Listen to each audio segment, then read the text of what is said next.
Olá a todos, sejam mais uma vez bem-vindos a mais uma videoaula no nosso canal. No dia de hoje a gente vai ter uma aula de Operações Unitárias 2, mais especificamente vai ser uma introdução sobre transmissores. O que a gente entende como transmissor? É a maneira ou a forma como que um instrumento se comunica ao controlador lógico processado ou a uma interface homem-máquina, tá? E é uma breve introdução, um slide rápido. Lembrando, o intuito aqui, eu não tenho condições de transformar todos os meus estudantes em instrumentistas, porém, é fornecer uma introdução ao assunto de forma rápida para a pessoa não se perder na linha de produção. Tá ok? Então vamos lá. Então, transmissores.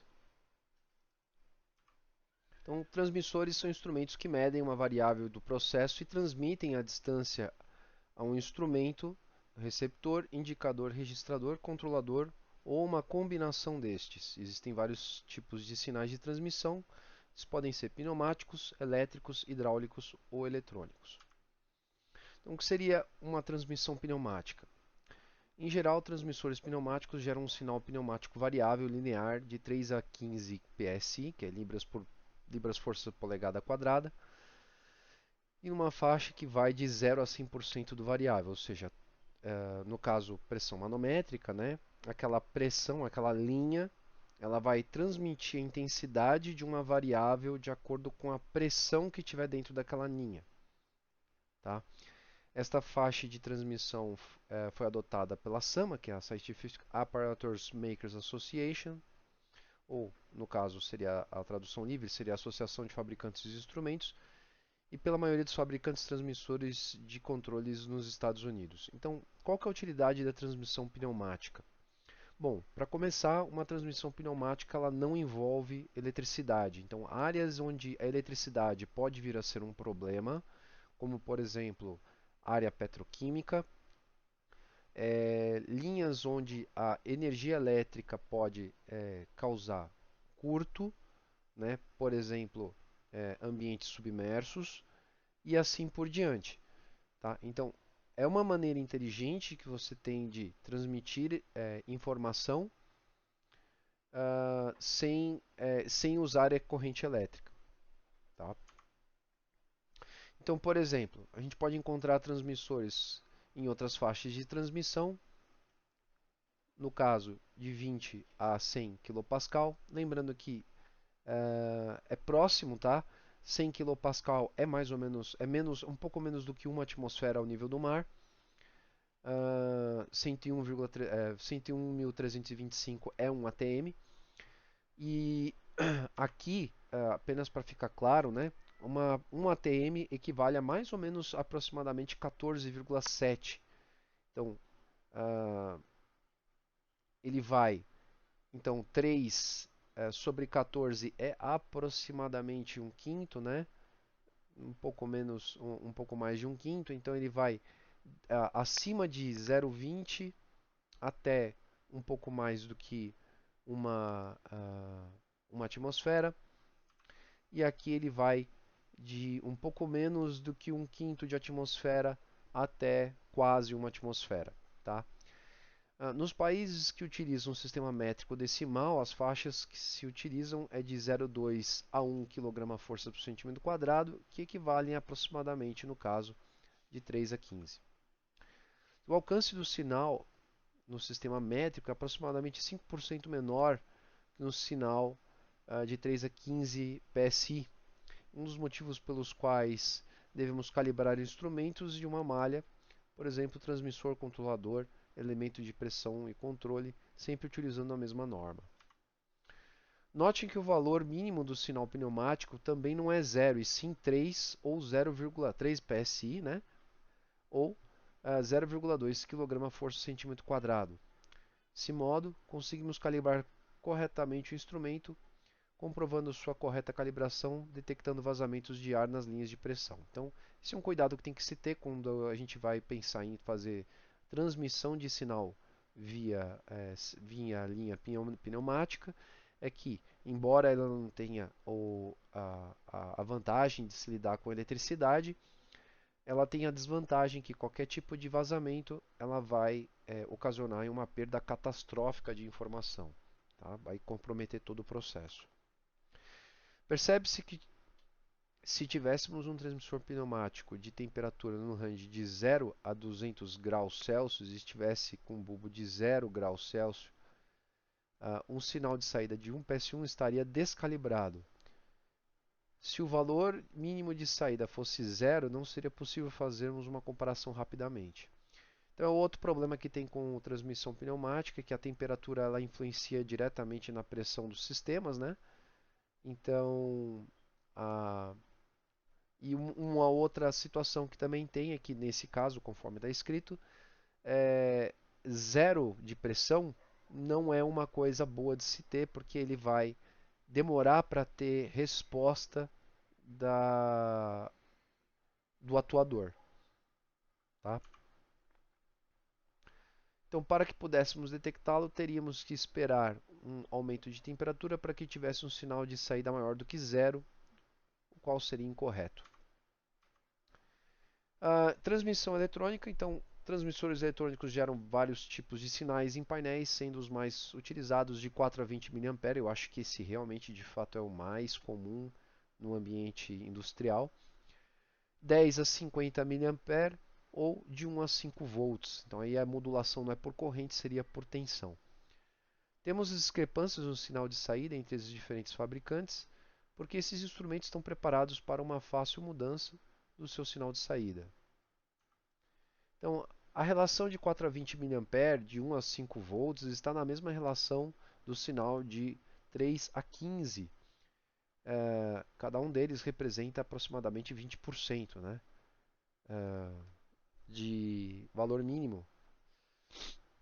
Então, o zero vivo, que a gente chama, utilizado quando adotamos o valor mínimo de 4 mA, oferece a vantagem também de podermos detectar a avaria, que é rompimento dos fios, por exemplo, que provoca queda de sinal quando ele está no valor mínimo. Ou seja, pensem dessa forma: se um instrumento estiver transmitindo um sinal, né, seja ele qual for, e esse sinal estiver trafegando via corrente, ele estiver mostrando 4 mA, ele está ele está nos dizendo que não há nenhuma mudança significativa ou variável da variável, porém indica que o sinal está chegando, né? Se, por exemplo, nós tivéssemos zero corrente, né, 0 mA de corrente, isso indicaria que houve interrupção no sinal e aí a equipe técnica deveria acionar e ver qual defeito que estava ocorrendo. Tá? Protocolo HART, também muito famoso, Highway Address Remote Transducer, é um sistema que combina o padrão de 4 a 20 mA com comunicação digital, ele tem os dois. Ele possui dois fios com caixa de comunicação de 1200 bits por segundo e modulação FSK, que é Frequency Shift Keying. Tá? Então ele consegue transmitir, além do sinal de corrente, ele consegue traduzir também, transmitir dados por esse sinal. Então, o protocolo HART é baseado no sistema mestre-escravo, permitindo a existência de dois mestres na rede simultaneamente. As vantagens do protocolo HART são as seguintes: então, o mesmo par de cabos que utiliza para 420 mA também pode ser usado para comunicação digital. E a comunicação digital, pessoal, ela vai trazer uma série de informações, por exemplo, protocolos, diagnóstico e mais uma outra gama de coisas, inclusive fazendo rede entre a comunicação dos próprios equipamentos. Né? Então, tenta imaginar como se fosse uma espécie de internet dentro da sua malha de controle. O mesmo tipo de cabo utilizado na instrumentação analógica, você também pode usar o cabo para fazer a transmissão do protocolo HART e tem disponibilidade de equipamentos de vários fabricantes. Então existe uma série de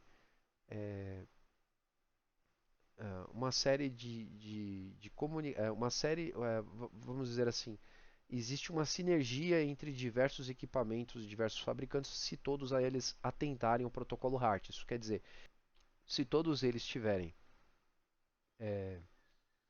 seguindo o protocolo HART, não tem problema você interligar equipamentos de fabricantes diferentes. É isso que quer dizer.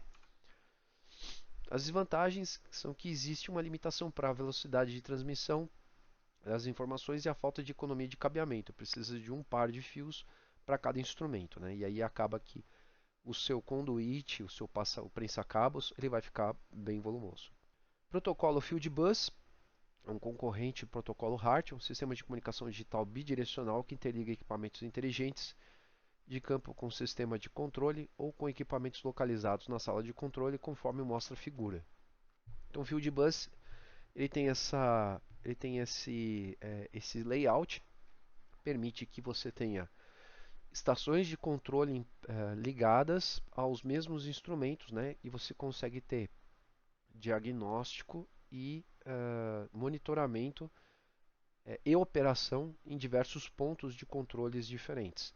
Ideal para grandes fábricas que tenham uma grande malha e que precisa ter redundância nesses controles. Tá?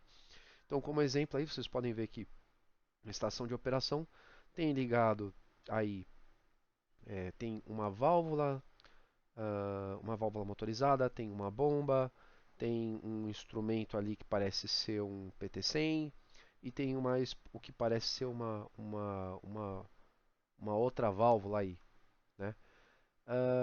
Enfim, grandes empresas, né, que têm áreas muito grandes, né, tem uma malha produtiva muito grande, costumam optar pelo field bus, porque permite que você tenha em acessos diferentes controles emergenciais disponíveis. Tá? Então, pegando aí como exemplo, se eu não me engano, a própria microquímica, a nitroquímica tinha, né? Sabemos da CBA também, a CBA também possui um sistema de comunicação parecido com o Field Bus. Então, tentem imaginar aí que empresas de grande porte, empresas com uma área fabril muito grande, que tem uma vasta planta industrial, que tem muitos equipamentos, eles precisam ter redundância nesse controle. Tá? Então, esse padrão permite comunicação entre uma variedade de equipamentos, tais como transmissores, válvulas, controladores, CLPs. CLPs são controladores lógicos processados. Esses podem ser de fabricantes diferentes, então eles têm a interoperabilidade e ter controle distribuído. Cada instrumento tem a capacidade de processar um sinal recebido e enviar informações a outro instrumento para a correção de uma variável. Então, por exemplo, pressão, vazão, temperatura, nível e etc. Uma grande vantagem é a redução do número de cabos do controlador aos instrumentos de campo, ou seja, apenas um par de fios é suficiente para a interligação de uma rede field bus. Tá? E isso, pessoal, conclui a nossa aula sobre transmissão. Não é nada muito difícil, não é nada muito complicado, não tenho intenção né, a pretensão de aprofundar, até porque não é o escopo do curso, mas eu preciso dar uma noção para vocês desse assunto. Então, por hoje é só. Fiquem atentos aí às atividades, entreguem no prazo e até a próxima. Um grande abraço.